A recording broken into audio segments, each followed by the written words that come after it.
So again, welcome and thank you for joining me for this webinar, Aging in Your Eyes.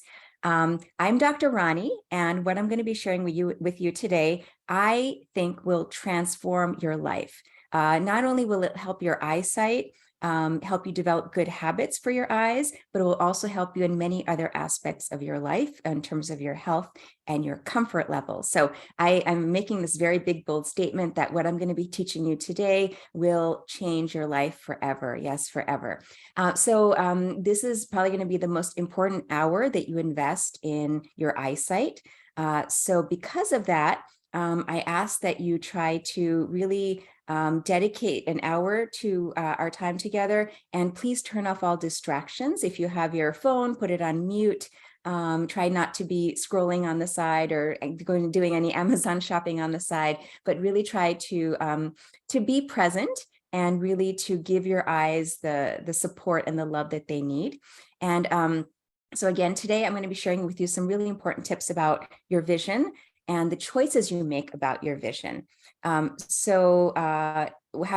you're, for example, if you're over the age of 35, you're going to benefit from what I'm going to be sharing with you today. If you've suffered from eye symptoms, like, for example, irritation, burning, redness, dryness, tearing of the eyes, scratchiness or grittiness, I'm going to help you with that.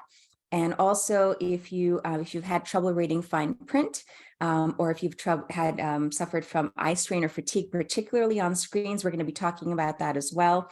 And also, if you experience light sensitivity, what I'm going to be sharing with you today will help you as well. So if any of this resonates with you, if you had any of these symptoms, you are in the right place, definitely. But also, maybe you haven't had those symptoms, or maybe you haven't had those symptoms yet, but you just want to learn as much as you can about protecting your eyesight. If you value your eyes, and if you want to be proactive, and you're willing to do what it takes to protect your eyes and keep your vision healthy, then you're also in the right place. So it's for people who have symptoms, but people who also may not have symptoms and are just want to be proactive and do whatever is necessary at the right time, which is now, because what you do today will impact your eyes for the years and decades to come, for your lifetime ahead.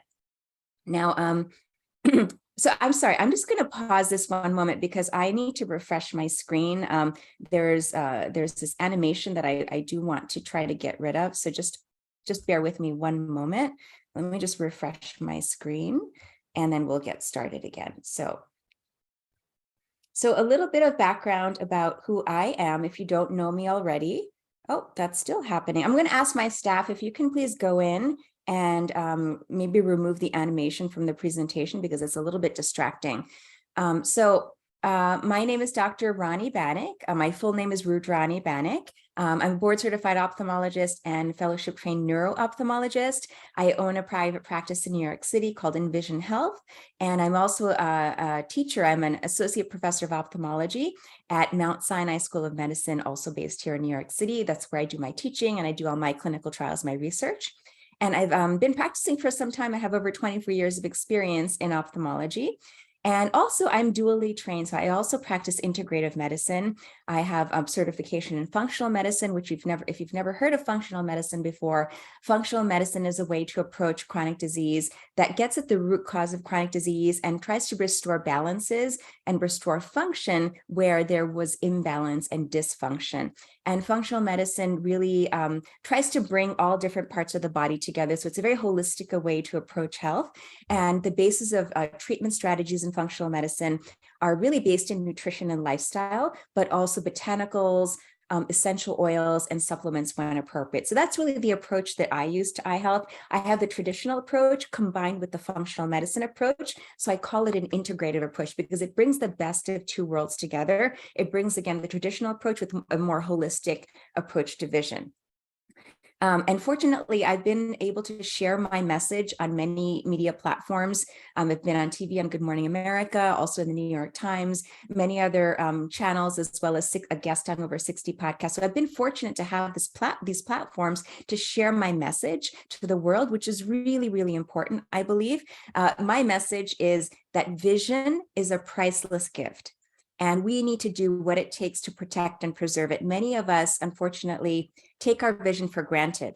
We assume that we'll be able to see, that we'll wake up in the morning with healthy eyes, with clear vision. But when something goes wrong, we realize how precious that gift of vision really is.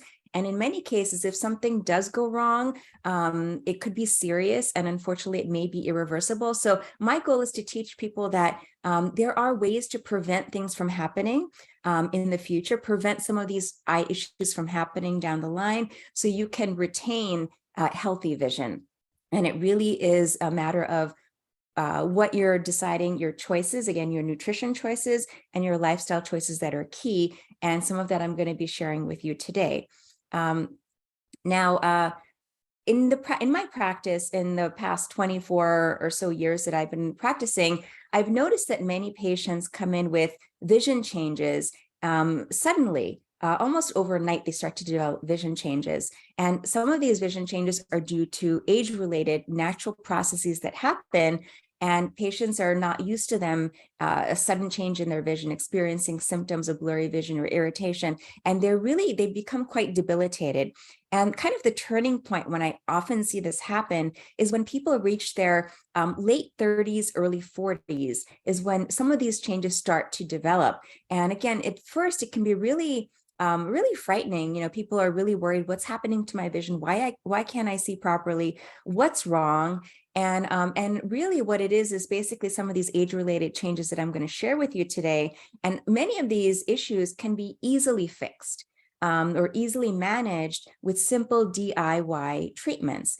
And so that's what I'm going to be sharing with you today about the most common things that happen to people, again, in their late 30s, early 40s. So I basically, gave the umbrella time period after 35, but it can happen pretty much anytime after that.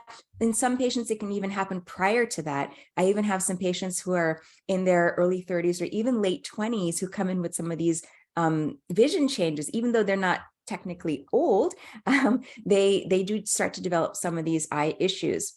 Now, why am I so vested in this topic? Well, it's because I myself, I've been taking care of patients with these symptoms for years and years and years.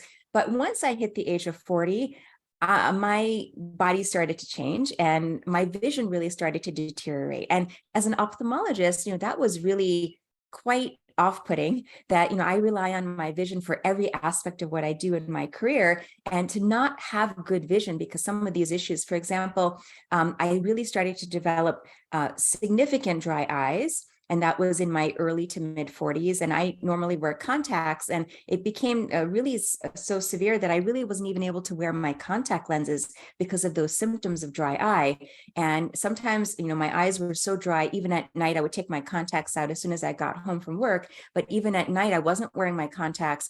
My eyes were so dry that they would literally stick together. And in the morning, I could barely open my eyes because they were just stuck together from the dryness. And then also around my mid 40s, I started to have trouble reading. I realized that I had to kind of hold my reading material further and further away out from my face. And it got to the point where my arms just weren't long enough. And that was another aging change that I was experiencing. And then I also had significant light sensitivity. Now I also have migraine, so that migraine was contributing to my light sensitivity, but also being on screens. I had a lot of light sensitivity, and it really became hard to work for prolonged periods of time at the computer. And also my floaters got worse. I was experiencing all of these eye changes around my 40s. And being an ophthalmologist, luckily, I knew what to do. I knew what the options were out there to manage these issues. And slowly I started to institute some of those strategies to try to address those issues, my dry eye, the trouble reading, the light sensitivity. And slowly I became, back to normal. I was able to function again. But what I realized in this process is going through this myself, what many of my patients have gone through, hundreds, if not thousands of my patients have gone through in their adulthood, is that I realized that many people don't necessarily have the tools that they need or the knowledge that they need to manage these issues. I myself was lucky. I'm an ophthalmologist. I knew what the options were. I knew what I could do. And one by one, I tried the strategies. And if something didn't work, I moved on to the next thing and the next thing. But finally, I got it down to the point where I could completely function normally again, versus many of my patients, unless they're guided by someone, usually an eye care professional, whether it be an ophthalmologist or an optometrist, unless they have somebody holding their hand through the process, they don't necessarily know what to do. And so that's really the reason why I decided to put together this webinar, is to empower people like you with the knowledge they need to address these eye changes, to institute some of those strategies that are simple, yet so effective in restoring one's vision and helping people function well again. So with that being said, today, I'm going to be talking about 3 things that tend to affect people once they reach their mid-30s. And these 3 conditions are dry eye, presbyopia, and eye strain. Now, don't worry if you don't yet know what presbyopia is, because I will define it for you. But these are the 3 issues I'm going to be talking about, and I'm going to be offering you strategies. So just a little bit of housekeeping before we really delve into these issues. First of all, we're going to go for about an hour. I will try my best to stay on time. I gave this webinar just 2 days ago, and there were so many amazing questions that we ended up going for well over an hour. We went for 90 minutes. And I hope we won't go for 90 minutes today. I hope I'll be able to kind of wrap things up for you much sooner than that. But if we have to go a little bit longer, please try to stay with me, because if you can stay till the very, very end, I have 2 special gifts I'm going to offer you.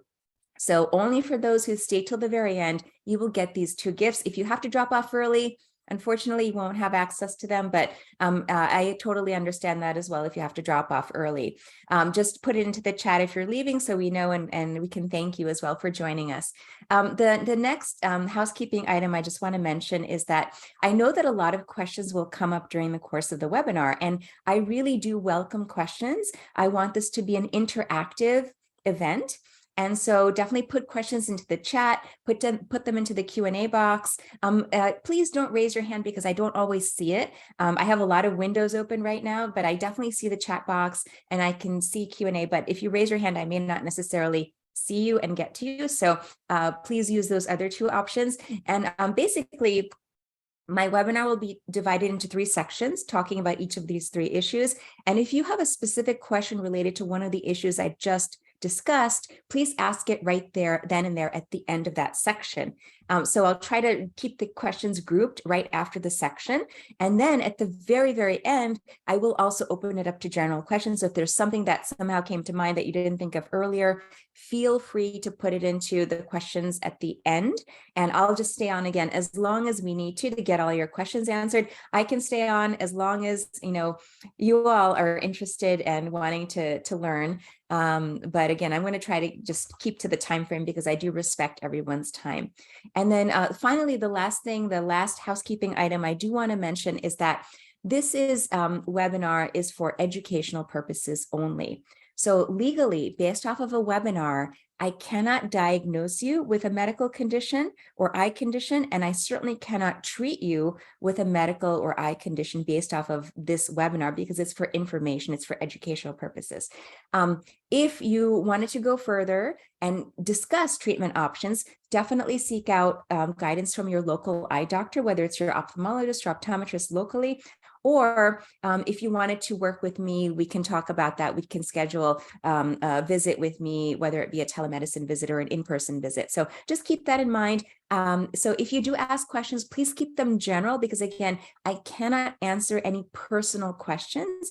General questions are perfectly fine. But if you say, oh, I have this thing on my left eye, I don't really know what's going on, something like that, unfortunately, I cannot address through a webinar like this. So I hope we're all clear on the housekeeping items. And now I would like to actually get started. And again, hopefully we will, sorry, let me just check one thing here.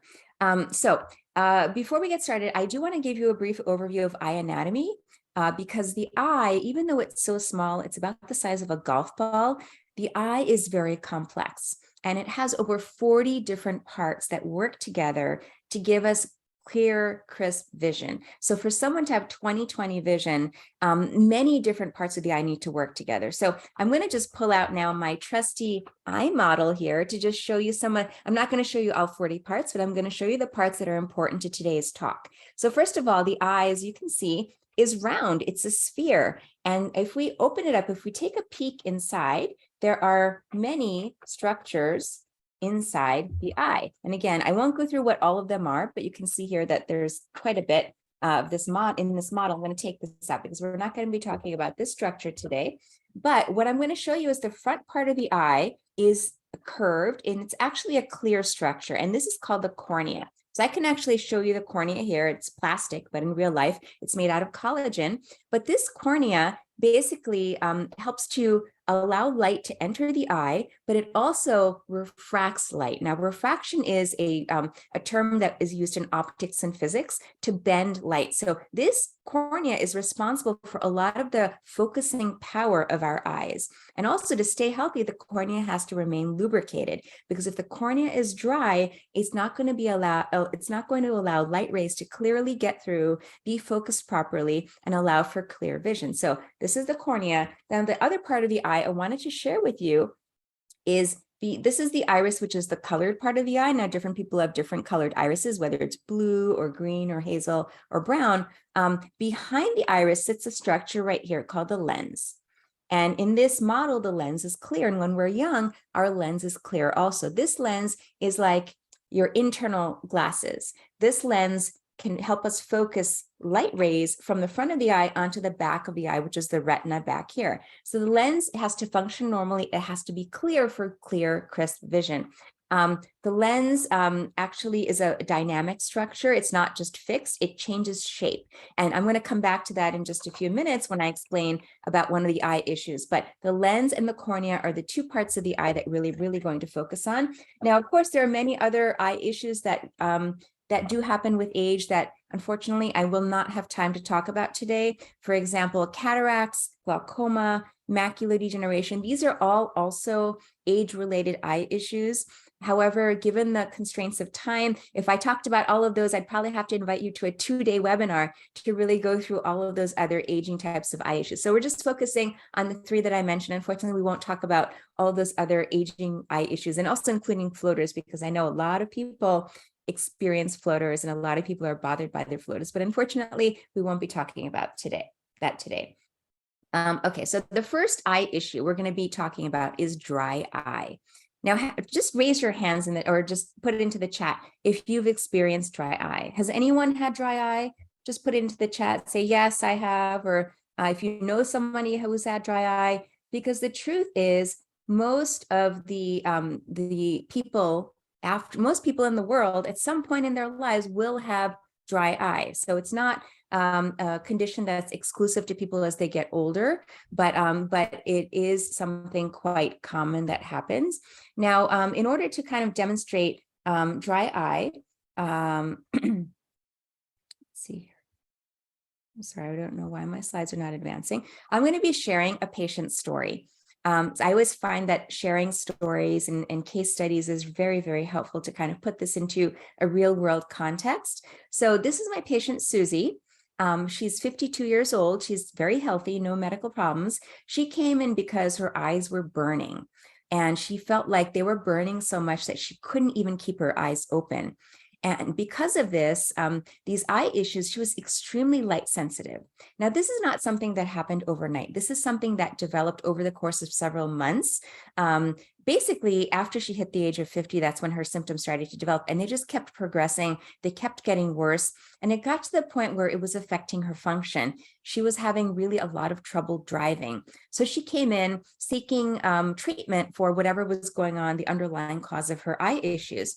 And on her exam, now this is a picture of the cornea. This is what we see when we look at our patients under the microscope in the office. This on the left is showing you what a healthy cornea looks like. And it looks a little bit greenish because we put a dye in the eye. Most of you probably have had this done during your eye exams. There's a yellowish green dye that we put in the eye to check the surface of the eye, to check the cornea, and also to check the eye pressure. So we use this dye, and in a healthy cornea, the dye basically coats the surface of the eye along the tear film. And this is a healthy cornea.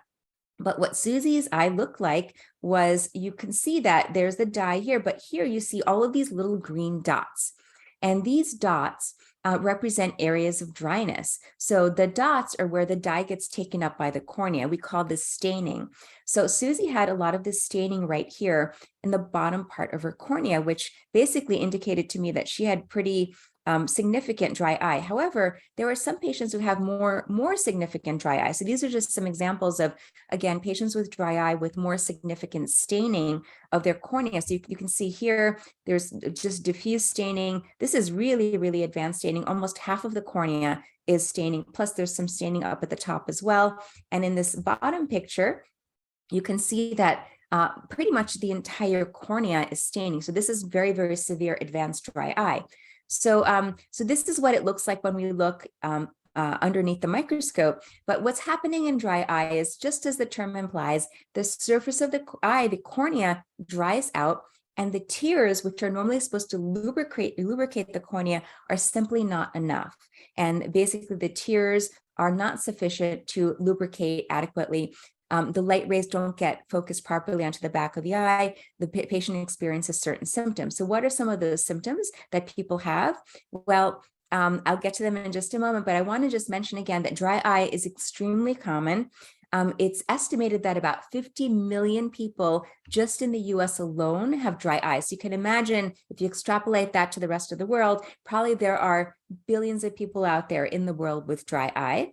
And it is certainly more common with age. It is also more common in women, and I'll explain why that is in just a bit. However, that being said, it can also occur in children, particularly during the pandemic when children were doing online learning. Many patients came in, many young people came into my practice with dry eye symptoms, even though you normally wouldn't expect a child to have such severe dry eye. Even my own daughter, she was doing online learning during the height of the pandemic. She was on screens for maybe 8-10 hours a day. She had pretty severe dry eye as well. Dry eye can also occur in men, so it's not just something that affects women. It can also affect men. So keep that in mind. Now, I was talking about the symptoms of dry eye. So the most common symptoms are burning, irritation, scratchiness, grittiness, or sandiness, almost a feeling like there are small pebbles inside the eye, because what happens is every time you blink and the surface is dry, there's this friction that the eyelids feel. So it's kind of like a gritty sensation that patients feel because of that friction on the surface of the eye with blinking.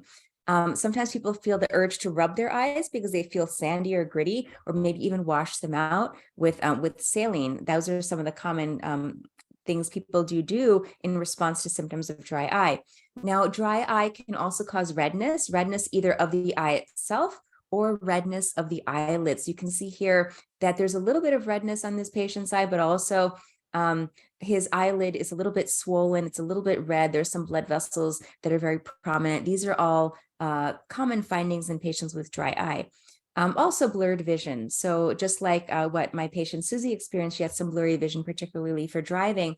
The type of blurry vision that happens with dry eye is intermittent blurry vision. So blurry vision that comes and goes, it's fluctuating. And it could be worse during certain times of the day. For example, some people, like I did when I had my severe dry eye, wake up with dry eye and they find it very, very hard to focus in the morning. Other people, they may experience their dry eye worse towards the end of the day. Basically, if they've been on screens or reading for prolonged periods of time, they're simply not blinking enough, which is an interesting question I want to ask you. How often do you think we blink per minute? So just put it into the chat. Take a guess. How often do you think people blink per minute on average? Let's see. Let's see what take a guess. And don't worry about being wrong. We're all learning here. So just put it into the chat.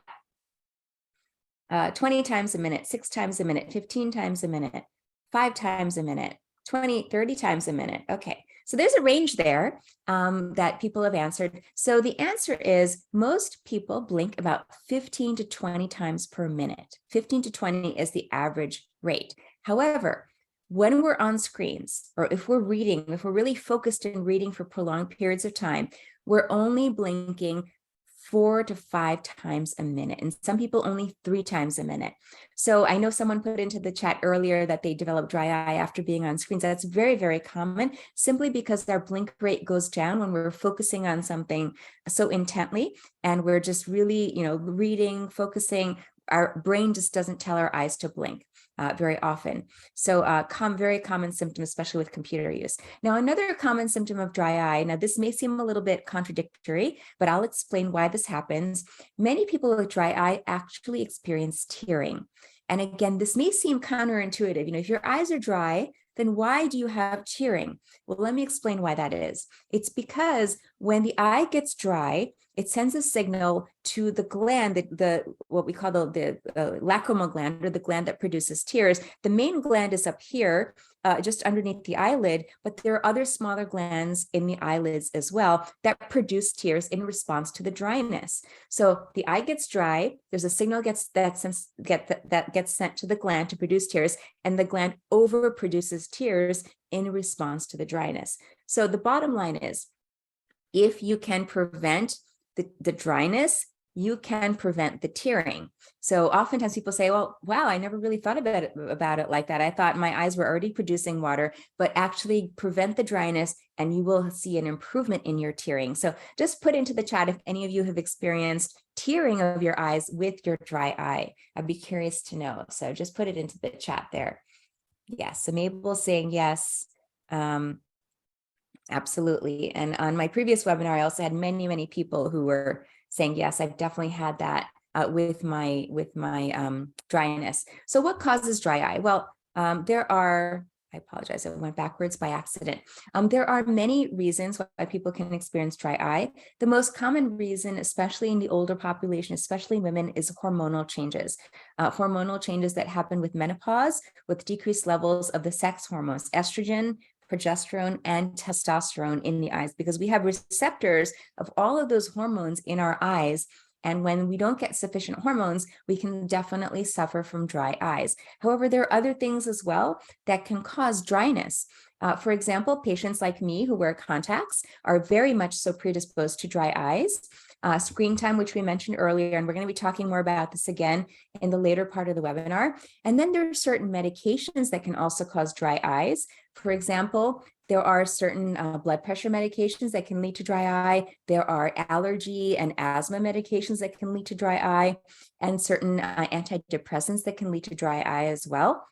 And then finally, there are medical conditions that can lead to dry eye, specifically autoimmune conditions. For example, rheumatoid arthritis or other types of autoimmune arthritis. Lupus, for example, can lead to dry eye. And this is just an example showing you someone's hand with a very, very swollen joint. And this is a patient with an autoimmune condition called psoriatic arthritis.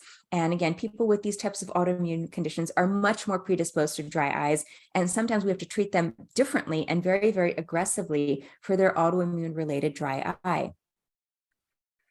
Now, what's the best treatment for dry eye?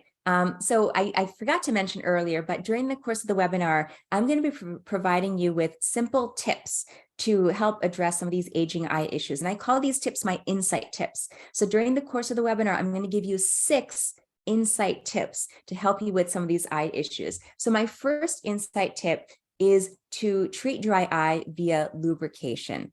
Lubricate, lubricate, lubricate. And I make the analogy with my patients of when you have dry skin, for example, you basically put moisturizer on, lubrication on. And the same thing is true for dry eyes. When your eyes get dry, you have to lubricate. And what can you lubricate with? Well, there are a host of different options available to you that are over the counter. If you just go to your local drugstore, you will see shelves and shelves and shelves of various different brands of artificial tear drops. These are lubricating drops. There are many, many brands out there on the market. For example, Refresh, Systane, Genteel, TheraTears, Blink. These are all excellent brands. And for the most part, most of them are very equivalent. I always get asked, which brand is best to get? And I oftentimes tell my patients, it's not so much the brand that's important, it's the level of treatment that you need. So you'll see that on the brands, there's a basic standard lubricant. Then there's more advanced types. There are some that are formulated for specific types of dry eye. There are some that are formulated for contact lens users. Some are formulated for screen use and computer eye strain. So you'll see that there are many different types of different drops that are available to you, but pretty much I would say that they are fairly equivalent in terms of these over-the-counter options. I will give you some really important things to avoid, some common dry eye mistakes many people make, not knowing that they're doing something that could potentially cause their dry eyes to get worse or potentially even harm their eyes. So what are these mistakes to avoid? Number one, avoid Visine. Now, Visine is a brand available in the United States and probably other countries as well, and they market this drop as drops to get the red out. And what the drop includes is an ingredient that constricts blood vessels. And that's okay if you use it maybe once or twice, but I have patients who've come in using it every single day. What happens is if your blood vessels chronically get constricted on the surface of your eye, if you stop using the drop, it can cause a rebound and cause much worse red eye and dry eyes. So it's almost like it causes a dependence on it. So I always tell patients, avoid any drops with vasoconstrictor ingredients in them. I also recommend to patients that they avoid an ingredient called BAC, which is a preservative found in many kinds of eye drops, over-the-counter eye drops. So look at the bottle, make sure that it doesn't say BAC on it, and avoid an ingredient called polyvinyl alcohol.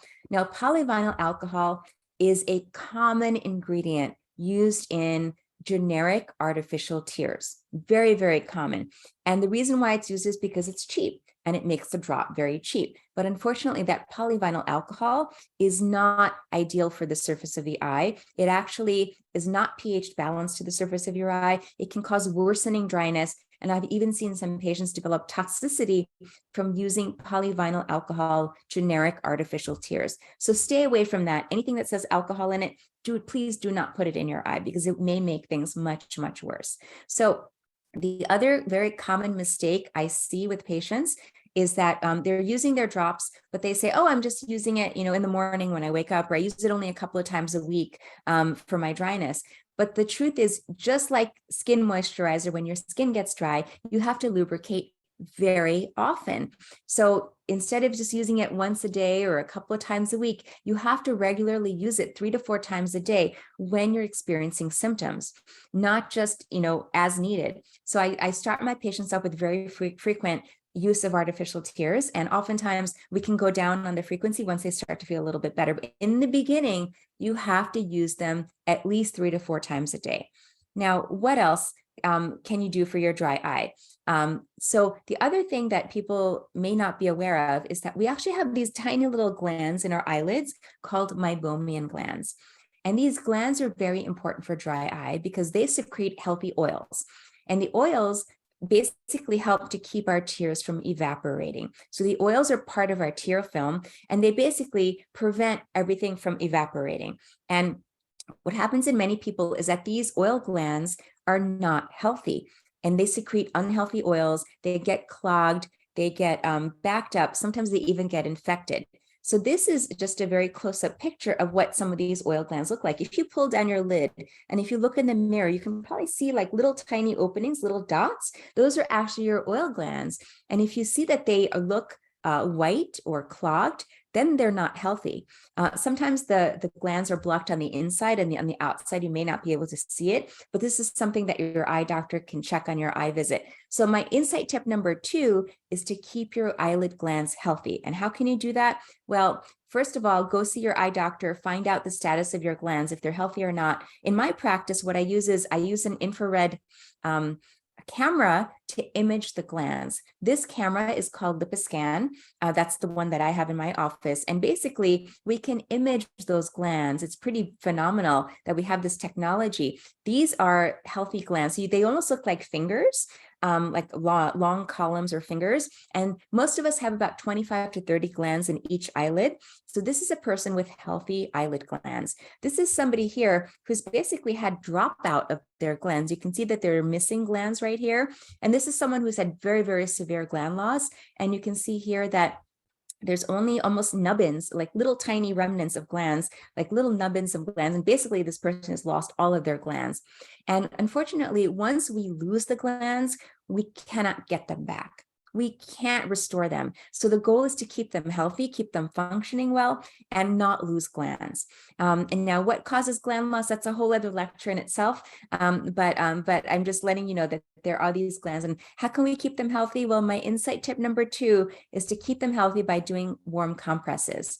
Now, the best way to do warm compresses, yes, you can take a face cloth, run it under hot water, put it on your eyes, but I don't think that's the best way to do hot compresses. It's much, much better if you use the heated eye pad. And there are different brands you can buy. This is one particular brand that I really like. It's called Bruder, B-R-U-D-E-R. And basically you take this, it has moisture beads inside. You put this eye mask into the microwave. You microwave it for about 10 to 15 seconds. It gets very, very warm. And then you put that on your eye, and it delivers a moist type of heat to loosen any glands, oil in the glands that are clogged. There are other ways to do this as well. This may sound a little bit odd, but you can use a potato. You can actually take a small or medium-sized potato, heat it up, and then put that on your eyelids to retain the heat. But whatever you want to use something that retains the heat.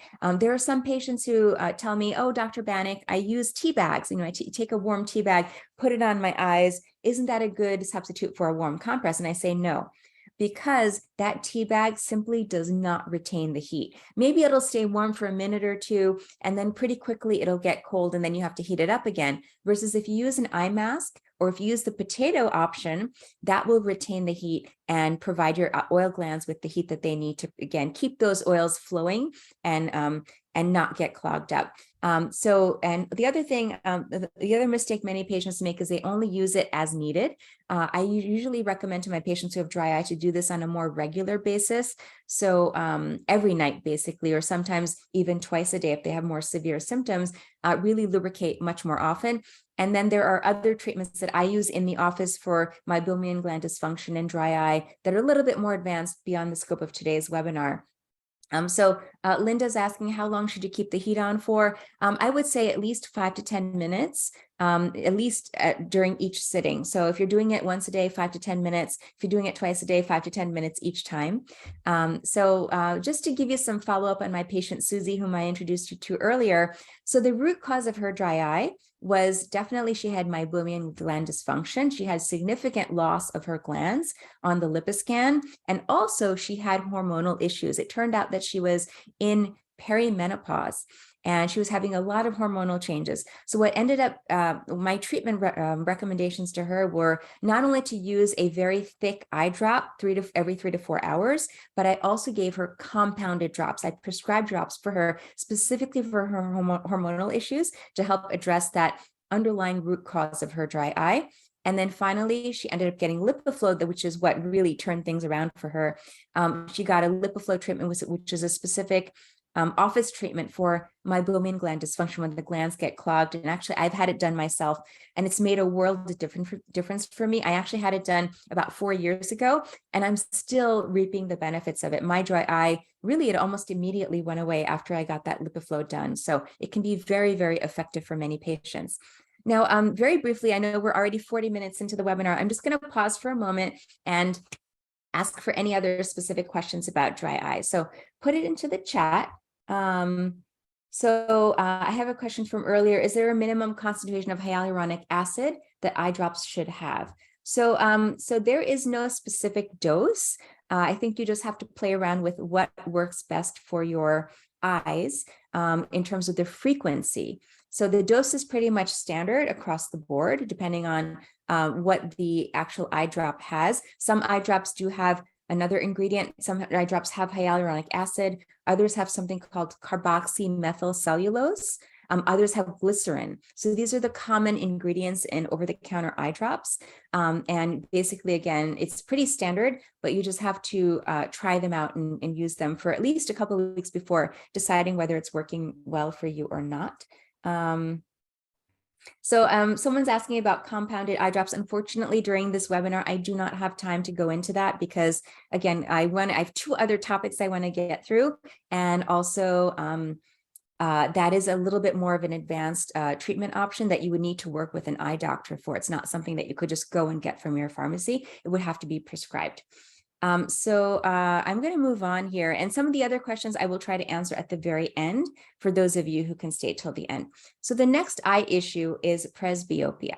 And again, you may be wondering what it means, but I'm going to define it for you in just a moment. Sorry, I'm going the wrong way here. Okay, so I'm going to next introduce you to my another patient of mine, Michelle. Michelle is 37 years old. She looks much younger than she is. She's looking fantastic here. She is very, very healthy. She's super health conscious. She goes to the gym. She eats very, very well. She's making all the right choices in terms of her overall health. She never had any vision issues in the past, never wore glasses, but almost all of a sudden, once she hit her 37th birthday, she could not see. She couldn't focus well for reading. That was her main complaint. She had trouble looking at her phone. She couldn't read the small text on her phone. She also had trouble for the computer. And then she even tried to drive at night once, and she was really having a lot of trouble driving at nighttime. So she said, Dr. Banik, it seemed like all of a sudden someone turned a switch and my eyes just went downhill. They just deteriorated very, very quickly, almost overnight. Please help me. I don't know what's happening. This never happened to me before. So when doing her assessment, I basically realized that she was having this age-related eye change, which we call presbyopia. Now, let me explain to you what presbyopia is. So our eye, as I mentioned earlier, the lens inside of our eye is a very dynamic structure. It can change shape. So it can go from being thinner to thicker, depending on where we're looking. So when we're looking at distance, those light rays come in basically parallel, and then they get focused by the lens onto the back of our eye. And in that case, our lens is fairly relaxed. But when we're looking at something up close, what happens is those light rays that are coming from that target that we're looking at actually don't come in parallel, they come in divergent.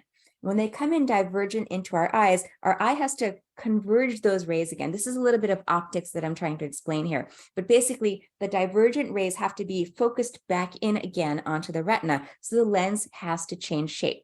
The cornea cannot change shape on its own. The lens is what has to do the work. So the lens becomes basically thicker in the middle to allow us to focus for up close. Now, what happens is as we get older, this whole system of the lens changing shape is due to a muscle that we call the ciliary muscle. And then there's almost like a suspension system in the eye that takes care of the lens. This whole system gets fatigued and it becomes stiff. And we don't exactly know why this happens at a particular age, but once people hit their late 30s, early 40s is usually when it starts to develop this loss of accommodation, which is the ability to focus up close. We lose our ability to accommodate, and that is what we call presbyopia. That's the medical term that we use for this difficulty reading up close. Now, this is just an image. This is showing you a cross-sectional view. Here's the normal lens. This is what it looks like straight on. And here, this is the brown is the muscle. And here is the suspension system. And then there's the lens in the middle. And then the muscle changes shape when we have to focus at something up close. So again, the entire system becomes faulty. It becomes slightly dysfunctional. And this lens, which normally gets thicker in the middle, is no longer able to adjust like that. Now, a lot of patients have asked me, Dr. Banik, since this is associated with a muscle, can I do exercises to help with my presbyopia? And I wish the answer were yes, but unfortunately, that type of muscle that's in the eye that is responsible for this lens change is not a type of skeletal muscle. It's a different type of muscle. So it's not like you can exercise it like you could exercise your arms or exercise your abs. It's not that type of muscle. So it doesn't respond to exercise. It's mediated by a different chemical system. So unfortunately, there is no specific eye exercise that you can do that will help you improve your focusing up close. I hate to say that. I wish that there were, but there really isn't any great exercise. So why does presbyopia develop? We think it's because the lens becomes stiffer with age. We're not exactly sure, but the entire system becomes dysfunctional. And then the next question is, who gets presbyopia? And this is also something I hate to say, but it really is true, is that almost everyone will develop presbyopia if they get older. And usually, again, it's when people hit their 40s, maybe even late 30s, that they develop presbyopia. But it is a natural part of the aging process. And actually, there are charts that we use to gauge the amount of presbyopia depending on how old the patient is. And it's estimated that in the entire world, there's probably over 1.3 billion people with presbyopia. This is data from 2020, so it's probably even higher now. And unfortunately, many people in the world don't have necessarily access to the treatment options they need for presbyopia. And as I mentioned earlier, it tends to affect people over the age of 40. At least 60% over the age of 40 of people over the age of 40 actually have presbyopia. And it does progress over time. So the older someone is, the worse their presbyopia will develop or will progress. Eventually, it does plateau. Presbyopia does plateau at around one's late 50s, early 60s. It does plateau. But as I was saying earlier, there are charts that we can use to estimate the amount of power that someone needs in a reading glass to help them with their presbyopia. So my insight tip number 3 is the most basic solution for presbyopia is to use over-the-counter reading glasses. And based on your age, this is the chart that we use in the eye care world for the management of presbyopia. So depending on your age, if you're in your early 40s, usually you need 0.75. The older you get, if you're in your 50s, 1.75. And again, usually it plateaus somewhere around 2.5 to 3 is really the maximum amount of reading power that we need. And basically this power is measured in a unit called diopters, and it's basically a magnification power. So you may have heard that before. Oh, just wear some magnifying glasses and you'll be able to read well. So this is the chart that we use to determine that. However, if you already have a power for your eyes, for example, let's say you already wear glasses that are +1 or +2, you have to add this power to your current glasses power to help you read. And that's why if you do already wear glasses or contacts, it's important that you not just use the over-the-counter reading glasses, is that you actually get checked to get the correct prescription for your eyes, to take into account that your baseline power, whether it's plus or minus, that power needs to be adjusted. Also, if you have astigmatism, you definitely should see an eye doctor to get this power determination made, because that needs to be taken into account as well in your glasses or contacts, is that astigmatism component of it. Oftentimes I tell my patients, if you're going to go to your local drugstore to go pick up some over-the-counter reading glasses, take something to read with you. You can actually print out this eye chart. It's available online. And basically, depending on where you have trouble reading, it will guide you in terms of the power of glasses that you need. Or you can just take your phone and try to read on your phone and try on different pairs and see what's best for you in terms of giving you that clarity up close. It also depends on how close you hold your reading material. So the closer you hold your reading material, the higher the power is. The further you hold it, the less power you need. That's why oftentimes, and again, if you have presbyopia, if you hold things further out, your vision starts to clear up a little bit, and that's why that happens. So my other insight tip for presbyopia is to use device and lighting hacks. So most of our devices, you can set the font size. So if you go to your settings in your phone, you can adjust the font size to whatever is most comfortable for you at your reading distance. So again, if you like to hold things further close to read, you're going to need a bigger font size than if you hold things a little bit further away to read. Also, lighting is very important. I find oftentimes, even with my own presbyopia, I have presbyopia as well, and I wear progressive contact lenses for that.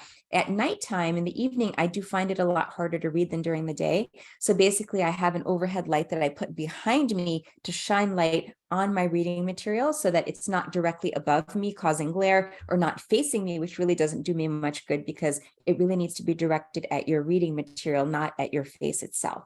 So you can play around with device and lighting hacks for that. So that's my insight tip number 4. Now, the wonderful thing is there are some amazing options for presbyopia. Basically, in the last year and a half, there are some really great developments. There is actually a prescription eye drop. You may have seen advertisements for it on television called Vuity that can be used for presbyopia. And now there are also great options in terms of various types of glasses, contact lenses that really work very well for presbyopia, as well as surgeries. There are some great surgeries now that can take care of presbyopia. Now, surgery is not for everyone. It's definitely a much more advanced option. If nothing else is working, then surgery can be considered. So these are options that definitely you should have a discussion with your eye doctor about what's best for you.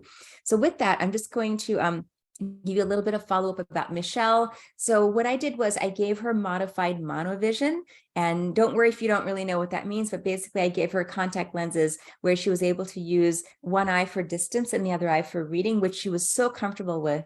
And then for certain occasions when she needed a little bit of extra help, I did give her prescription eye drops for her presbyopia. And then I taught her all my top hacks that I use myself for my devices to help me read better. There are apps as well that you can use for your devices for presbyopia.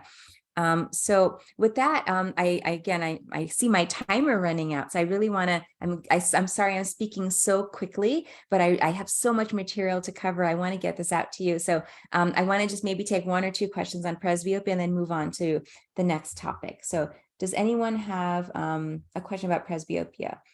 Does the eye chart differ for people who are myopic? No, it's the same chart. We use two different types of charts. We use a Snellen chart for distance, and then for up close, we usually use a pocket Rosenbaum chart. Those are the two eye charts that most eye doctors use. Now, depending on which country you're in, it may be a different type of eye chart that your doctor uses, but it's the same chart that we use whether we're testing patients for nearsightedness, farsightedness, which is myopia or hyperopia or astigmatism. We use the same charts.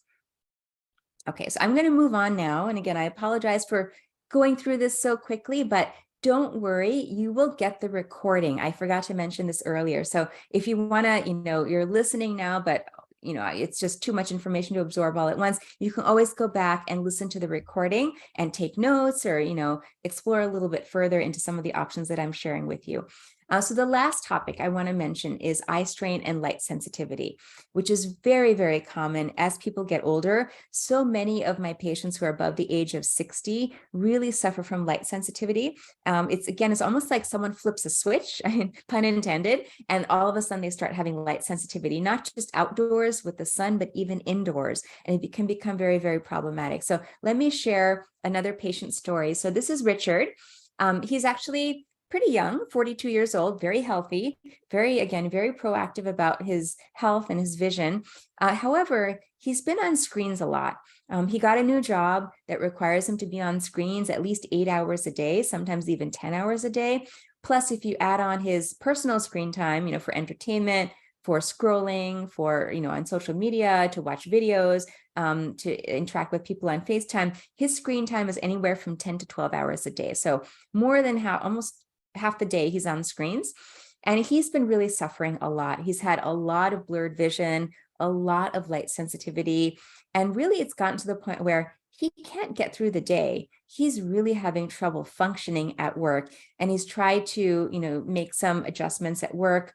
He's gotten a screen filter for his screen, an anti-glare screen. It's really not helping him. So he came in to see me with some of these complaints, and basically his problem was what we call digital eye strain. But before I talk about that, I just want to ask you, there was a poll done in the Scientific American. This was done, I think it was back in 2006, so well before the pandemic. But how much time do you think most adults spend on their digital devices? Just put into the chat, how much time do you think they spend on their devices? 4 hours, 6 hours, 8 hours? What do you think the average is? So I'm getting some answers: 6 hours, 4 hours, 6 to 8 hours, 14 hours. Wow, that's a lot of time on screens. So the majority of people answered at least 4 hours or more. The majority actually answered about 8 hours. So the answer, according to this poll, is pretty shocking. Most adults spent over 10 hours a day on a screen. So almost 11 hours a day on a screen. And keep in mind, this was pre-pandemic. So you can imagine now how much more time probably many of us spend on screens, whether we're still working from home or doing online learning or just using it for social media and personal reasons. Our screen time has just skyrocketed in the past couple of years. And because of this, many people suffer from this digital eye strain. It's also called computer eye strain or computer vision syndrome. So you may hear it called different names, but basically it's a constellation of symptoms. And these symptoms include dry or itchy eyes, watery eyes, tired eyes, sometimes even headaches, neck pain, shoulder pain, back pain even, and sometimes even blurred vision. All of these different symptoms can arise from digital eye strain. So what are the root causes of eye strain? Well, there are 3 root causes that are possible. One is dry eye, which I talked about in the first section. So again, if you have digital eye strain associated with dry eye, treat the dry eye and your eye strain will improve. The second thing is an incorrect prescription, especially the prescription for computer distance or phone distance or tablet distance. So you need your prescription needs to be optimized for that. Again, whether it's wearing just over-the-counter readers or actually getting prescription glasses or even progressives, definitely get that addressed. So this kind of falls into category number 2 that I talked about earlier, is optimizing your presbyopia correction. And then the last thing is light sensitivity, which I'm just going to spend a couple of minutes on, because again, I'm watching the timer. We're almost at the 1 hour point, and I really, really, really hope you can stay with me till the end, because I have some special gifts for you. If you can't, I fully understand. If you need to hop off, I completely get that. And don't worry, you will get the replay available to you. So let's talk a little bit about blue light. You probably heard about blue light coming from your screens. Is it helpful? Is it harmful? Let me just give you some insight into that and give you some tips about that as well. So blue light is actually part of the light spectrum. So here we see this is the full spectrum of light that our eyes get exposed to. On the shorter end here is UV light that comes from the sun. Then you have this mid-range, which is about 400 nanometers up until about 680 or 680 nanometers or so. That's the visible light spectrum. That's the rainbow of colors that we can see. And then there are longer rays that are in the infrared spectrum that we can't see. So we can't see the light rays that are UV rays. We can't see the infrared rays, but we do see the rainbow of colors in the middle. And when you think about blue light, it's on the shorter end of that rainbow. So blue light is shorter wavelength visible light that's very high energy. It has very, very high energy. And that's why the concern arises about what this blue light can do to our eyes. For example, when you think about what rays we need to be aware of and be proactive about protecting against, UV rays can do a lot of damage to the eye. And again, I don't have time today to go into all of the different things that can happen from UV exposure, but fortunately, our atmosphere, the ozone layer, can filter out a lot of that UVC, basically doesn't get through the ozone layer. UVB and UVA does get through the ozone layer to some extent, but our eye is designed to filter out a lot of that UV ray, a lot of those wavelengths. So the cornea and the lens filter out a lot of those wavelengths. Some of it does get to the retina. We have to protect against that. UVA rays in particular can get to the retina.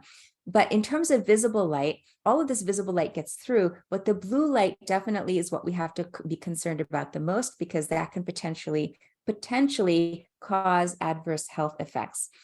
So let's talk a little bit about that. Fortunately, blue light does not permanently damage your vision. And that's a good thing, because we get exposed to blue light all day long, every single day. And if blue light really did cause any permanent loss of vision, we would be having an epidemic of blindness right now. And we're not. Fortunately, we don't have an epidemic of blindness. We have other epidemics, but not an epidemic of blindness. So blue light, just keep that in mind, it does not cause permanent eye damage. However, these are the main health issues we need to be concerned about. It can affect our sleep. It can affect our circadian rhythm, the ease with which we fall asleep and stay asleep. It can also contribute to eye strain, and also it triggers light sensitivity. So these are the things that blue light can do. And so therefore, it's important to think about how you're exposed to blue light and what you can do to modify that. So blue light comes from the sun. That's our main source of blue light. And that kind of blue light is actually healthy blue light. It helps to regulate our alertness. It helps to regulate our mood and our sleep that I mentioned earlier. So the blue light coming from the sun is healthy blue light. And actually, after a certain time of the day, the blue light coming from the sun starts to go down. So that basically signals to our bodies that, okay, it's time to wind down towards the evening time. It's time to get ready for bed. but we are exposed to blue light from so many other sources.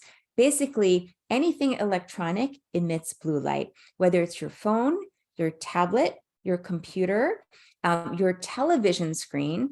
And now many of us are even using energy saving bulbs, whether it's a CFL bulb or an LED bulb. They're great to save, energy, but they emit a tremendous amount of blue light. So we are getting blue light from everywhere, particularly in the evening when all of our lights are on and after the sun is set. We are not designed to be exposed to blue light at that time of the day. So what happens is some of these adverse health effects can develop later on in the day. So what can you do to protect against that? Well, many people turn to blue blocking glasses, and basically, do blue blockers really work? Well, it's very controversial. Most studies suggest that they don't really work for eye strain, but some people do feel more comfortable wearing blue blockers. And if you've tried them, if you feel more comfortable, by all means use them, but it's definitely not something that everyone needs to use. But it is important for you to know, if you're using a blue blocker, what tint should you get? Because there are many tints out there. And there was a study done by Consumer Reports published in 2016 that looked at 3 of the top selling blue blockers on the market: Uvex, Gunnar, and Spectrum. And as you can see, they have different tints to them. The Uvex is a yellow, almost orange tint. The Gunnar is kind of a very light, moderate yellow tint. And the Spectrum is almost clear. It's very hard to see any tint in those glasses. And so what Consumer Reports did was they tested the glasses to see how much blue light they actually block. And what they found was that the only one that blocked the majority of the blue light, I believe 98, 99% of the blue light, was blocked by the yellow tinted glasses, the Uvex. And then the other 2 only blocked anywhere from 30 to 50% of the blue light. So for example, I actually have some blue blocking glasses myself, and I'll show you what my blue blockers look like. These are my nighttime blue blockers. You can see that they're a very deep red color. And if I put them on and I look at my screen, I don't see any blue whatsoever on my screen. So I know that these glasses are cutting the blue light almost 100%. I do not see any blue whatsoever.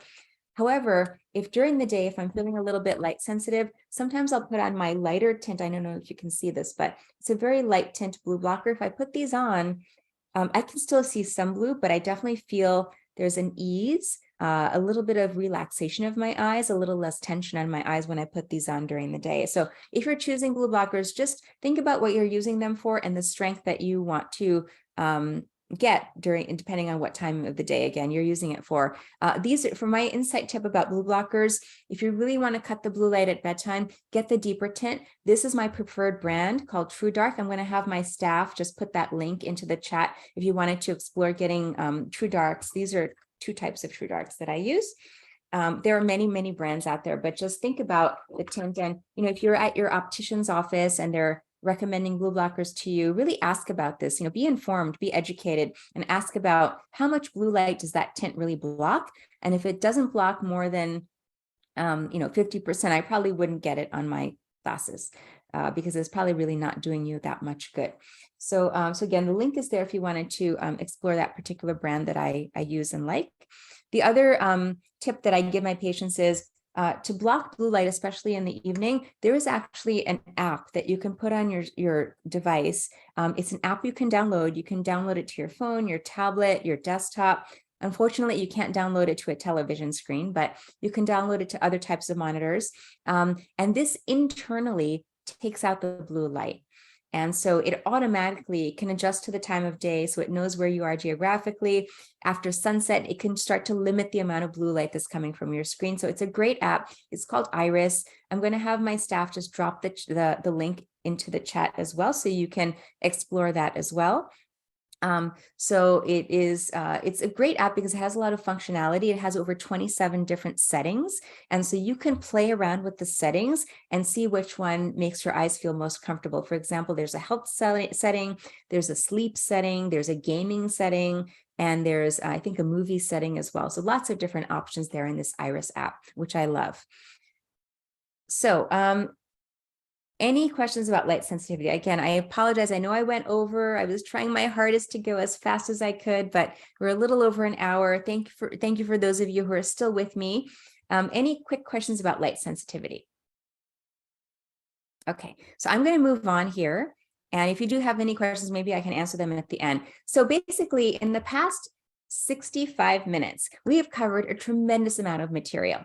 And I probably have told you things that you never even thought of before. And I hope I did, because these are things you should be aware of that you can actually do things about. So we covered dry eye, what it is, what causes it, what some of the basic underlying root causes may be, and then some basic treatment options. I give you 2 insight tips for that in terms of the types of eye drops that you can use, the frequency, and the things to avoid, the mistakes to avoid when it comes to eye drops. And also my second insight tip was to use hot compresses to help keep your meibomian glands healthy. So remember those 2 insight tips. Then we talked about presbyopia. So for presbyopia, which is difficulty reading up close, I gave you 2 insight tips. The simplest thing is to get over-the-counter reading glasses. Based on your age, you may want to try on different ones. And then the other tips were to adjust your device settings, your font settings on your devices, as well as your lighting settings when you're reading or doing near tasks to help you focus better up close. Again, there are many, many options out there, but those are the 2 simplest DIY strategies that I could give you. And then the third thing we talked about today is eye strain and light sensitivity. For this, I gave you 2 tips for blue light. Get proper blue blocking glasses, get a deeper tint, whether it's red or amber or orange or deep, deep yellow. That's the best type of tint to get. Try it on before you actually purchase it. If you can, if you're in the store, try it on. And then the second tip is to use the Iris app.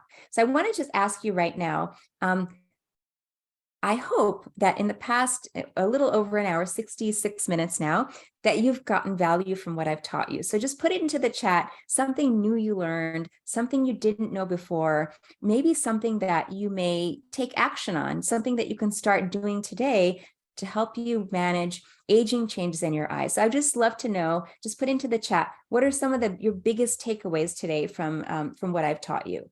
So let's see what that may be. The blue blocker info, yes, absolutely, because this is something that I think most people, the public just isn't aware of. There's a lot of marketers out there, companies that market blue blocking glasses, that, it's best to be informed before you actually make any kind of purchase like that. Jean is mentioning using a mask for glands, hot compresses, using eye drops more often, warm compresses, being consistent with eye drops. Yes, wonderful. So I'm glad that you learned some new things. So basically, when it comes to managing the effects of aging on your eyes, there are different stages that are required. So first of all, to understand what the problem is and what the root cause of the problem is. Before you start to just put a Band-Aid on it, get to the root cause of the issue. Like, for example, my patient Susie, she had dry eye related to a lot of hormonal changes during menopause. So that needed to be addressed and it needed to be treated. So that was her big root cause, or one of the root causes of her dry eye. The next thing is to implement the first line strategies. So those simple DIY strategies I taught you, very simple, inexpensive, non-invasive strategies. Then moving on, so what I taught you is basically the tip of the iceberg when it comes to keeping your eyes healthy. Some people do need to move on to higher level strategies. And these strategies are usually things that you need to talk about with your eye care provider, in person or telemedicine. It's really something that should be a discussion to really get you to the next level, to provide you with the extra support you need. And then finally, to put a layer on top of all this, I know I mentioned in the very beginning that I do practice integrative medicine. I really rely a lot on nutrition and lifestyle, but unfortunately, I didn't get a chance to talk about that so much during today's webinar because there's just so much information to put out there. This would be like another whole day session on its own if I were to dive deep into nutrition and lifestyle, but just keep that in mind. So at this point, this is the kind of progression of your approach or what your strategy should be to manage your eyes and keep your eyes healthy for the future. And when I was kind of putting this talk together, I had 2 choices. The first choice was to finish the webinar and say, okay, thank you for attending. Good luck. I've given you some simple strategies. Good luck. I wish you all the best. And hopefully you can implement some of this information for the benefit of your eyes. My second option was to provide you more support. and to help you get to that next level, to understand fully what all the options are out there, the options that I recommend to many of my patients that I've used myself that you may not have a chance to talk to your eye doctor about. For example, it's very unfortunate when most people go to their eye doctor, they usually only get about 10 to 15 minutes of face-to-face time with their optometrist or ophthalmologist. There may be other testing that's done that takes up more time, but the actual face-to-face time with your eye doctor is very short. And it's just not enough to really get in deep, to dive deep with some of these issues that many people have: severe dry eye, real trouble focusing, light sensitivity, eye strain that really impacts their function. So anyway, getting back to what I was saying earlier, I had the option to go deeper with you, to give you more support in terms of managing your eyes, and also to layer on top of that all of the integrative strategies that are so, so important. What types of foods should you be eating? What types of foods should you avoid? How much of those foods should you be eating? What about supplements? Because a lot of people ask me about supplements. Should I be taking an eye health supplement? What about for dry eye? What foods are best for dry eye? What supplement should I take for dry eye? So these are some of the common questions I get, which I can't necessarily cover in a 60-minute webinar. So it's with great pleasure to give you basically the full support that you need. It's with great pleasure that I want to introduce you to a new program that I'm launching in 2023. And this program is called Ageless Eyes by Dr. Rani. Now, I call this ageless because it's not necessarily anti-aging. You probably have heard the term anti-aging a lot. There's a lot of products that get marketed as anti-aging. This is not anti-aging. This is basically, there are aging changes that happen naturally in your eyes, and I'm going to teach you how to adapt to them and thrive with those changes. So it's not trying to reverse the changes or ignore them. It's to address them, to age gracefully, and to maintain healthy vision, maintain your vision function so you can still do all those things you love to do, whether it's reading, using a device, driving, working, watching television, and most importantly, seeing the faces of your loved ones. So I created this program. Now, what it is, it's an online program. It's an online course, and it's held through Zoom, similar to what we're doing today. Basically, it's geared towards people who notice that their eyes are feeling and looking tired with age. They've had difficulty reading in low light. They have dry eyes. They're sensitive to light, and they wish they knew how to heal their eyes, but maybe they just don't have the knowledge that they need to do what they need to do. Maybe they've Googled, but there's just so much out there. It's really hard to try to filter out what's reliable, coming from reliable sources on Google if you're trying to solve these problems on your own. So this is really who my course is aimed towards, is people who fall into any of these categories.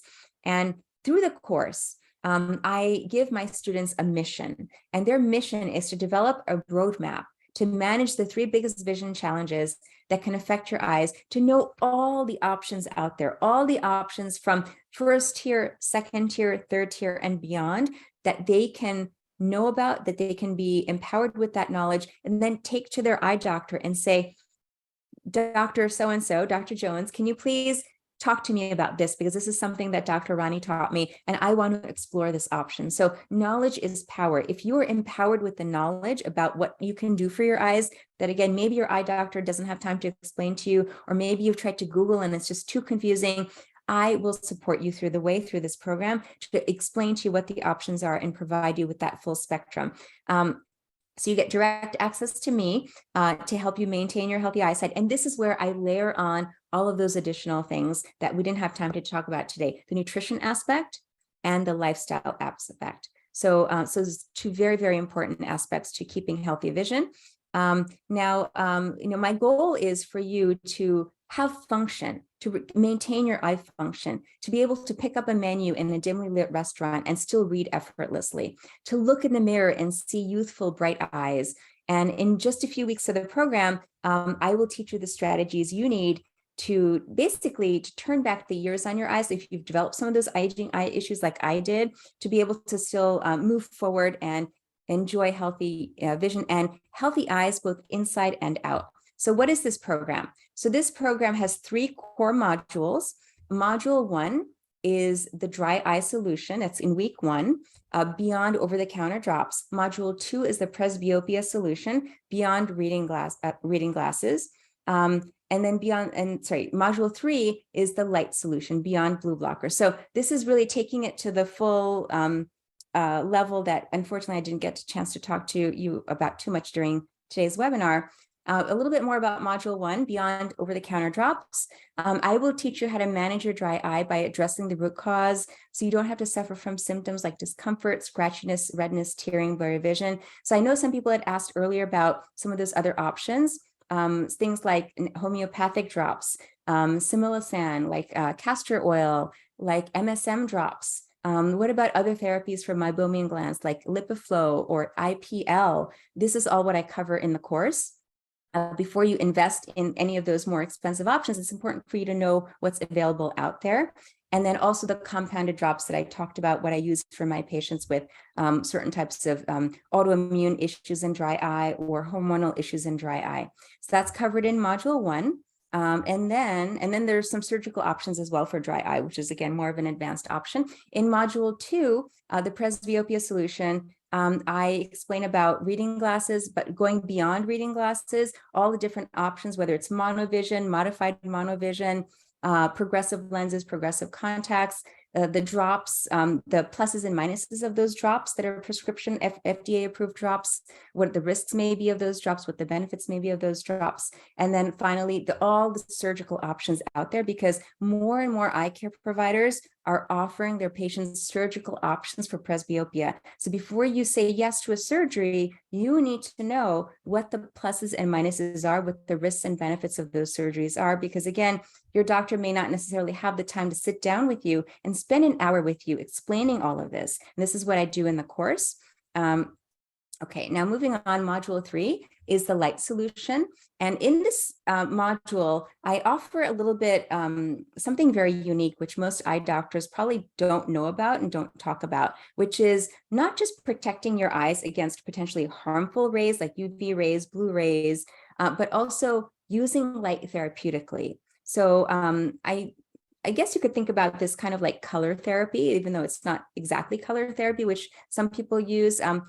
This is using certain wavelengths of light to be therapeutic for your eyes. And these are wavelengths in the longer spectrum, the red and the infrared wavelengths, like how you can use them. What's the safest way to use these wavelengths of light to help you promote your eye health? Because there is emerging research showing that higher wavelengths of light, again, red light and infrared light, can benefit things like cataract, glaucoma, and macular degeneration. So this is really, really exciting research that's being done. So I basically teach you about what's safe to use and how to use it in this module. Now, basically, how the course is delivered, it's through Zoom. There's a 90-minute live webinar similar to what we're doing today.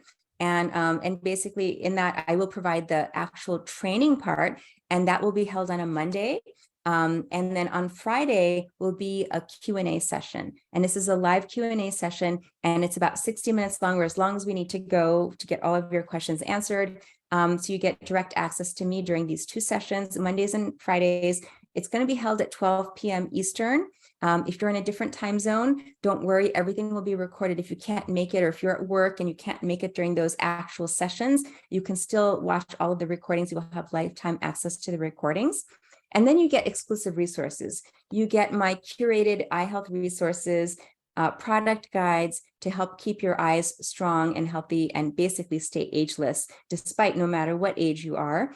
And it's really, really important to think about some of these products because there's so much out there on the market. Some products are simply not safe. They should not be used on the eyes, yet they're marketed.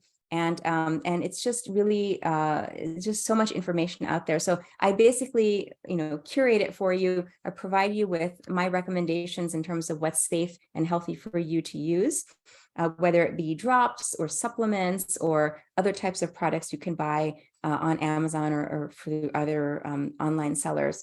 And then finally, as part of the program, I really want to build a community around like-minded people, with like-minded people who want to be proactive about not just their vision health, but their overall health, who want to really incorporate those healthy lifestyle and nutrition aspects into their routine. So I'm creating a community called the Ageless Community. This is a Facebook community. So if you're on Facebook, I will invite you to join if you're part of the program. It is a private Facebook group, so not anyone can join. You have to be approved to join. And unfortunately, if you're not on Facebook, then you won't be able to join the community. But if you are, then I strongly encourage you to join if you're part of the program, because that way we can share, learn from each other what strategies have worked and what has not worked. And I can moderate the group, but you can all learn and share from each other with the same goal in mind of staying ageless. So now let's talk a little bit more about, this is again a summary of what the course involves. 3 modules: dry eye, presbyopia, eye strain and light sensitivity, the resources, the Q&A sessions, the ageless community. What is the value of this program? Well, if you think about your vision, I would say, being an ophthalmologist, I'm biased, but I would say your vision is priceless. You can't put a price tag on your vision. Imagine not, waking up with loss of vision. I've had patients who unfortunately wake up with symptoms of an eye stroke, or wake up with a retinal detachment, wake up with some inflammation in their eyes, uveitis, and all of this. A lot of this could have been prevented if people knew what they needed to do ahead of time to prevent some of these types of eye issues from developing. So vision is priceless, because once it goes, many things you cannot reverse. Like some of those things I mentioned, they're pretty severe, and they cause scarring in the eye, and you can't reverse that type of vision loss. Other things, yes, you can reverse, but some things like that, it's really about prevention. So again, vision is priceless. Do what you need to do to be proactive about it. When patients come to see me in my office and I work with them one-on-one, if they go through a similar type of program like this, where I provide all this information, I walk them through all the solutions.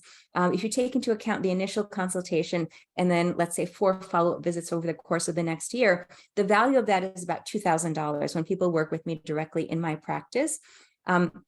However, this is an online course, and so I have valued this course at $799. Now, that's for people who take the course if they're interested in, again, promoting and preserving their eye health, being proactive about their vision, because once things happen, certain things you can't reverse them, and the key is being proactive about it. But because you're on this webinar with me today, and it's New Year's, and I wanted to celebrate the new year with your really making a resolution to take good care of your eyes, I'm offering you a 50% discount on the course. So instead of $799, it will be $399 if you sign up, if you register for the course in this course cohort. Now, there will be actually additional bonuses that I'm going to be providing for this course cohort starting in January. By the way, the start date is January 16th. So about 2 weeks from now, a little less than 2 weeks from now, we'll be starting the course. And the 2 bonus modules are the Youthful Solution and the Eye Makeup Masterclass. Now, this is more geared towards women, I admit, though some men may be interested as well in keeping their eyes looking healthy and young. But in the first bonus module, the Youthful Solution, basically, I teach you the strategies to keep your eyes looking healthy on the outside, to manage dark circles, to manage eye bags and sags, to manage fine lines and wrinkles without using cosmetic surgery. And I think that this module alone is worth the entire course of the cost of the course, because let's say you choose to have an eye surgery. If you have to have eyelid surgery, for example, that may be several $1,000s. That could easily cost you $5,000, $6,000, $7,000 to get that eyelid surgery done, where on the flip side, if you instituted some of the strategies I will be teaching you, you could potentially prevent that from happening, prevent some of those cosmetic changes from happening. Droopy lids, for example, again, dark circles, or if you're doing something like injectables, Botox or fillers, those are quite expensive and they can definitely add up. So I think the cost of the entire course this module is worth the cost of the entire course alone. And then the next bonus module I'm really, really excited about, because in this bonus module, I'm going to be partnering with one of my colleagues, another female ophthalmologist. Her name is Dr. Diane Hilal Campo. She's actually the founder and creator of an eye makeup beauty brand called 2020 Beauty Products. And she's an amazing woman. I love her energy. She's got so much to share. And so we're going to be doing this module together, and we're going to be talking about common eye makeup issues that women or men can experience with using unhealthy eye makeup strategies and products. So we're really going to be breaking down what's safe to use, how you should use it, what are some proactive things you can do to keep your eyes healthy despite looking beautiful as well. And then Sorry, so this is just a breakdown of the course. Week 1, module 1, these are the dates. Monday, we're going to start Monday, January 16th. So again, Mondays will be the training, Fridays will be the Q&A, and then the bonus module will go through into February, and the extra bonus will be in February as well. Now, because you are here with me on this webinar, and you've stayed with me till the end or almost the end, I'm going to offer you, sorry, we're going the wrong way here, a special fast action bonus. So if you register today, by the time I end this webinar, you will get the cost of the course, not at $7.99, which is the regular price, not at $3.99, which is the New Year's price. You will get it at a discounted price of, sorry, this is not loading here properly.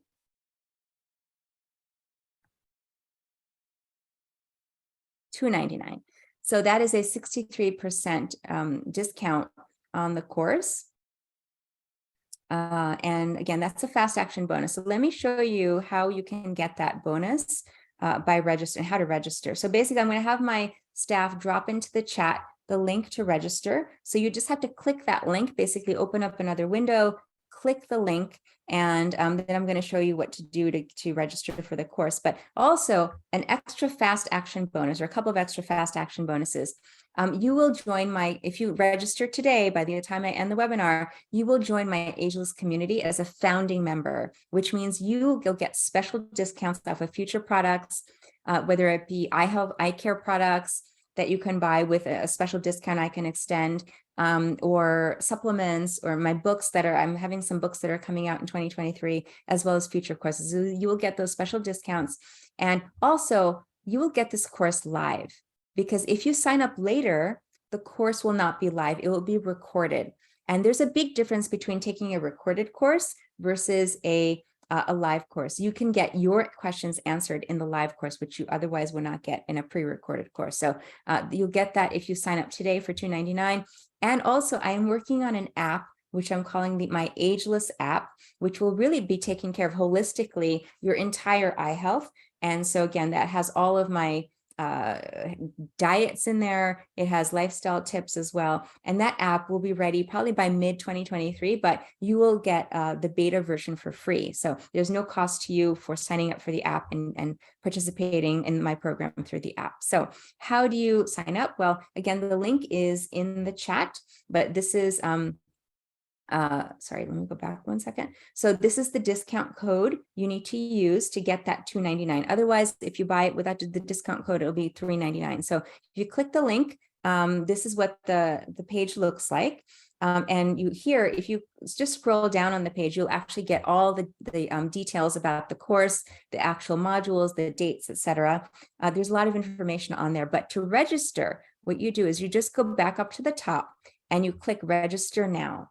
And when you click register now, you will see this pop up. So you'll see Ageless Eyes $3.99 coupon code. And what you're going to do is, first of all, create an account. You can fill in your name, your email, and then click coupon code. And what you're going to do then is enter Ageless. And when you enter the coupon code Ageless, you will see this. It will take $100 off. So the cost to you will be $2.99. And this is in US dollars. And then you fill out your credit card information, or you can use PayPal to pay for this. So in the course, for the cohort that's starting January 16th, I only have 100 spots available. And so the course is filling up quickly because I did the webinar on Monday. I had several 100 people sign up for that webinar. So people have been registering.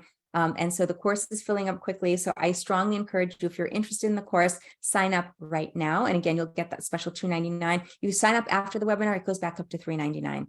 If you sign up afterwards, let's say you decide, okay, I'm going to take this in March or April, it's going to be higher. It's going to be back to that $7.99 original price. So try to sign up as soon as possible. And I also offer a money back guarantee. So I want to provide you value, just like I hopefully have provided you value today during today's webinar. I want to provide you value. If I'm not providing you value, then I don't deserve your money. And I'm happy to refund you the full amount that you've paid. So if you want to take advantage of this money back guarantee, pay for the course, take the first module, take that first session with me. And if you feel like this course isn't providing me with what I want or what I need, then you can request a refund. You have to email us at info@rudranibanikmd.com with the subject line, "I'm not satisfied with Ageless Eyes by Dr. Rani." And then you will get your full refund within 7 to 10 business days. No questions asked. You will be refunded the full amount. So I strongly encourage you, even if you're considering this course, please sign up, because you have the opportunity to try it out, to sample it, and then to disenroll if you don't enjoy it. But I think you're going to love it. I have a strong feeling you're going to love the course. So basically, I'm going to stay on for about another 10 minutes or so, and I'm going to keep this up there, and I'm going to have you ask questions, or I'll address the questions that were already put into the chat. And again, I apologize, I've gone so far over my 60 minutes, but thank you so much for staying with me today. So I think there's some issues with the discount code. I'm going to have my staff just check into it. So don't worry. If you are having issues, just put it into the chat, and then we will definitely honor that price if it's not working for some reason. So, okay, let's go back. I'm going to answer some of those other questions people had. Okay. Okay, so I think, let me see, I'm going to go back a little ways because I think there are some questions earlier. So castor oil and eyes. So I know that many people try various different types of eye drops, not just the ones that are available over the counter, but they use various types of drops like castor oil or homeopathic remedies or mineral oil or MSM drops. That's another one that people use. So I have no objection to using those types of drops. However, sometimes people can develop reactions to those drops. And this is something that I cover really in depth in the course, is using some of these, I'm not going to call them off-label drops because they're not on label in the first place. These drops are not regulated by the FDA. They are outside of the purview of the FDA. But they are available. You can either purchase them online or in your drugstore, like a holistic health store, or through certain websites. But you do have to be aware that there can be certain pluses and minuses of using these non-regulated types of drops. And that's why I always go towards, even though it's not FDA regulated, I would rather people use compounded drops, because then you know that that product is sterile. And you know that it's been pH tested, that it's optimized for your eye, that it's not going to cause you an eye infection, that it's not going to cause you further eye issues like allergies, etc., or even corneal issues. So that's my recommendation. Those are my thoughts about using something like castor oil. Again, it's something that I really dive deep into the course, because it's a lot that you need to consider beyond what I just explained to you right now. So let's see. Okay, any other questions that you have about the course?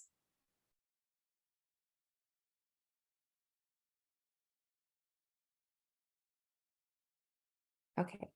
One person earlier had asked about using plugs for dry eyes.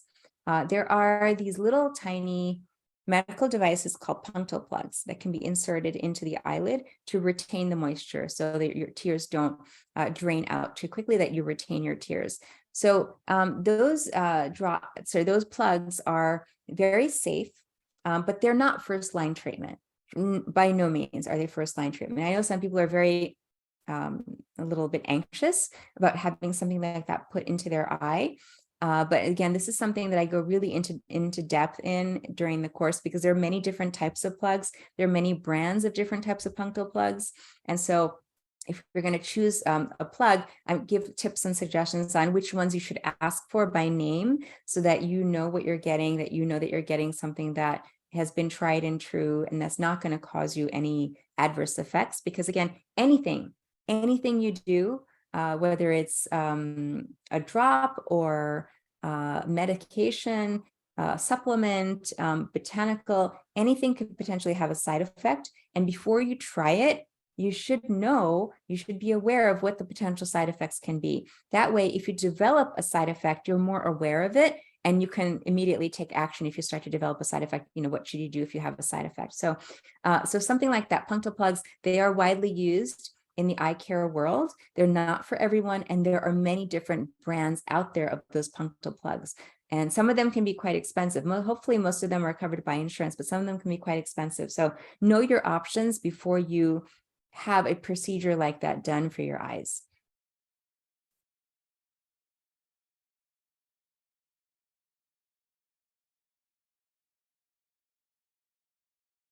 Okay, so I have another question here about light therapy. Let's see. Yes. So what about light therapy? So goggles are not the answer. That's what I'm going to say. That is a little bit of a teaser, I know, but you know, if you look up on Amazon light therapy, and you'll see that you can buy like a pack of different colored lenses, the entire rainbow, from violet all the way to red, different shades of different options for different colors. You can buy a pack of 12, or you can buy a pack of 24 of these colored goggles. That is not what I'm talking about. When I talk about color therapy, that is not what I'm talking about. So that is used sometimes for that type of color therapy with colored goggles can be used for mood issues, for example, to, you know, kind of get your mind into a certain mood state if you're anxious or if you're very fatigued, if you are feeling restless. Those are some great treatment options for that, but that's not what I cover in the course. I cover more the medical aspect of things. So the medical therapeutic uses of light, not through goggles, but through other devices. And I'm going to keep that as a mystery for you. When you take the course, you will find out, and you will be on the cutting edge, because this is, again, the light therapy aspect of things is just being published in the literature. Many eye doctors are not aware of it. But again, being an integrative doctor, I always strive to be aware of, you know, just do my research and find out what's out there, what's working, what's not working. And I think this has a lot of promise in terms of prevention of certain types of eye diseases. And I actually use light therapy myself, and I'll show you what I use for my light therapy. So it's a really emerging science, a very exciting science in the eye care space.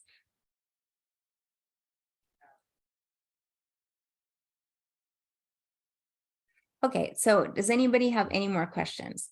All right, so I'm going to keep the timer going for another 3 minutes. And for now, your special webinar gifts. I know I mentioned for people who can stay on till the very end, I'm going to have some special gifts for you. So I'm going to offer you a best dry eye product guide. So I'm going to have my staff put it into the chat, the link to get that guide. All you have to do is click the link and then enter your email, and then you will get this email to you. This is a PDF, and basically it includes what I think are the top over-the-counter eye drop options, the best options for other accessories for dry eye. And the mask option is in there as well, the one that I had shown you before, as well as some other good, interesting devices. I shouldn't say interesting, but important devices to keep by your workstation to help prevent dry eyes. So please, if you're interested, please go ahead and download that. It's a free gift from me to you. It's basically like a small pamphlet guide. And then the other free gift I want to offer you is, I mentioned earlier that I'm going to be launching my new book coming out soon. My new book is called Beyond Carrots, Best Foods for Eye Health A to Z. And in this book, I basically break down the myth that carrots are all you need for healthy vision. A lot of people think if I just eat a couple of carrots a couple of times a week, my vision will be fine, but that's not the case. The truth is you need to have a diversity of nutrients in your diet to provide the 40 different working parts of your eyes what they need to stay healthy and function well. So in this book, I go through the range of nutrients that you need, and then where to get those nutrients. So all the foods that provide you with those nutrients. And it's a beautiful book. If I don't say so myself, my daughter helped me actually put it together. She's a whiz at design and graphic design, but she helped me put this book together. It's going to be available on Amazon very, very soon, hopefully in the next couple of weeks, hopefully in January. and you can pre-order it now. If you pre-order now, if you put in your email now, you will get a special discount on the book when it gets released. So pre-order it now, so you will get a discount on the book as well as some other free bonuses. And by the way, I'm very, very grateful. If any of you know Frank Bruni, he's a New York Times bestselling author. He's my patient. He actually wrote the foreword for my book. So I'm very, very grateful to Frank for supporting me in this project of mine to get out the word on ocular nutrition. So I encourage you all to get the book once it's available. But if you pre-order today, you will get specific discounted price plus the free products as well. There's actually a cookbook that comes along with the book, so you will get that cookbook for free if you click that link. So I'm going to have my staff again put that link into the chat. So if you can just put in the link for the pre-order for the Beyond Carrots book. Okay, so I think we're still having some issues with signups. So Jean, I'm sorry, I apologize. I don't know why the code is not working, but I'm going to have my staff look into it. So could you please look into, is it all caps? Is that why it's not working? It could be that you have to put in ageless in all caps. So try that and see if that works. Okay. Now, is the book available on Kindle? Yes, it will be available on Kindle. So it's going to be available on Amazon in a print version, soft cover print version, but it will also be available on Kindle. So you can access it that way as well.